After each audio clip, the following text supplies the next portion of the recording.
Welcome to The Explainer. Today, we are unpacking a really fascinating piece of source material that asks a pretty profound question. What if the way we view race is, well, entirely backwards?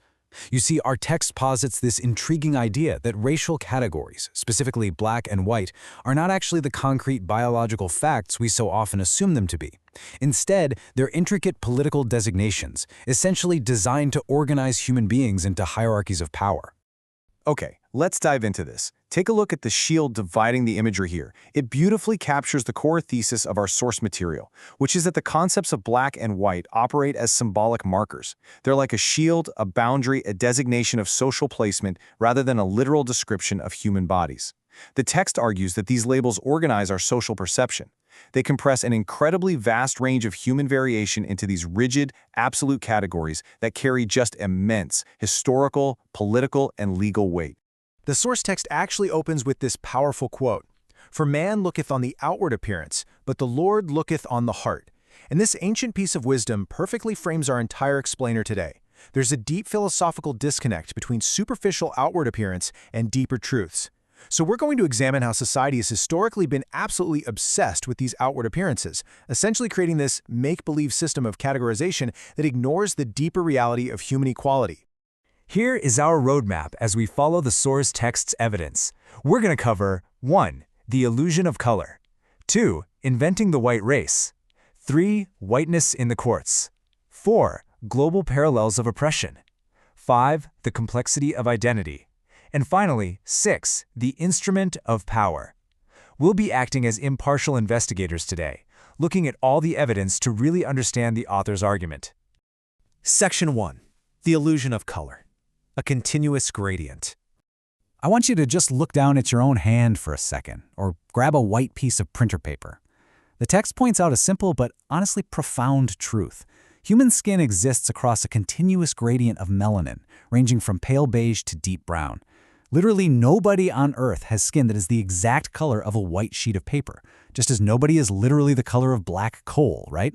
The visual disconnect between our literal skin colors and the stark, absolute labels of white and black is really our first major clue that these terms are political, not biological.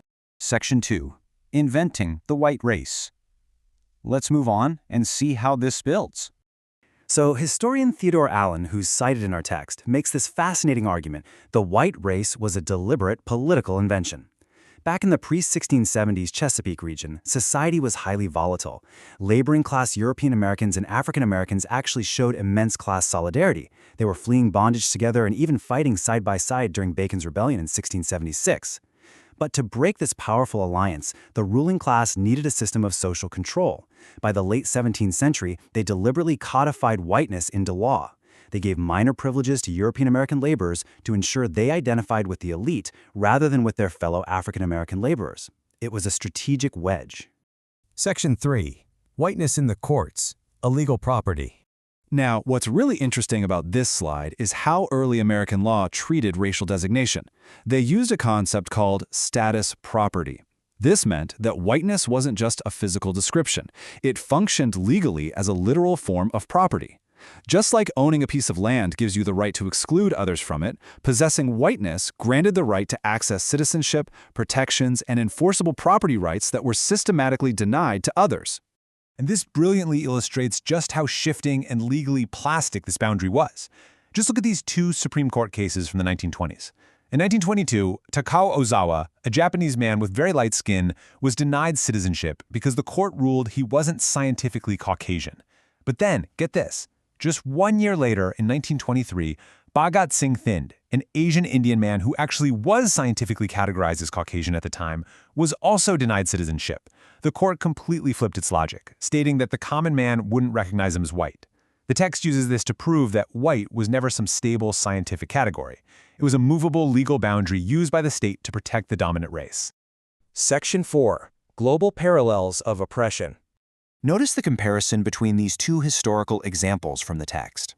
Over in 13th century Ireland, Anglo-Norman law used the term for Irishman as a legal synonym for being unfree. The English violently oppressed the Irish, despite the two groups being phenotypically identical to one another. Then, look at modern Israel. Ashkenazi Jews of European descent have historically functioned as the power elite, while Mizrahi Jews of Middle Eastern descent have been pushed to the margins. Interestingly, Mizrahi activists, like the Israeli Black Panthers, adopted the language of blackness to define their resistance entirely regardless of their actual skin tone. It shows that terms like black and white shift across the globe to designate who dominates and who is subordinated. Section 5. The complexity of identity. Modern group labels. The text introduces a fascinating academic concept here called superpositionality. So what does that mean? Basically, it's the idea that an identity isn't always just a neat unitary checkbox of either white or non-white. Instead, a group can exist as both simultaneously.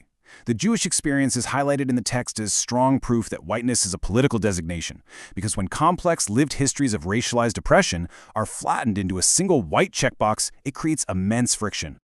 According to our source material, there is widespread ambivalence toward the white label within the Jewish community, and it stems from three distinct perspectives.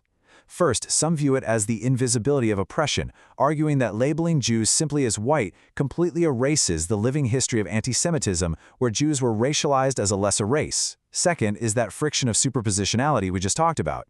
And third, from a politically conservative viewpoint, the white label is sometimes rejected because it's seen as a progressive organizing tool meant to induce inherited guilt and mobilize political alignment that might actually conflict with their community interests. This resistance really shows that white is understood as a designation of social placement, not just the color of someone's skin. Historically, America adopted these extreme one-drop rules, meaning any visible African ancestry legally made someone black. This was a legal tool to cast people out and maintain an absolute wall of white dominance.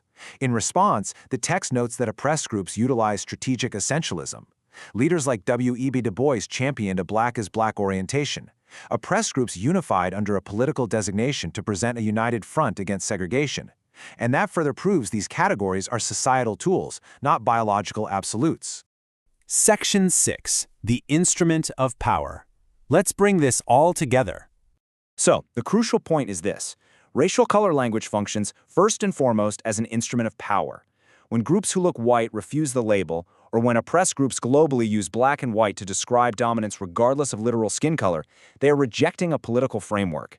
The source text concludes beautifully by reminding us that the mighty vision of human equality belongs strictly to the realm of ethics and politics, not biology. Treating these labels as literal skin descriptions only sustains the very hierarchy they were created to enforce in the first place. I want to leave you with this final provocative thought drawn straight from our text today. If race is truly a political designation, a tool invented to manage power rather than a biological fact of nature, are we actively participating in a make-believe system every single time we treat it as an absolute truth? It's a question that challenges the very foundation of how we view ourselves and each other. Thank you so much for diving into this explainer with me. Keep asking questions, keep looking past the outward appearance, and I'll see you next time.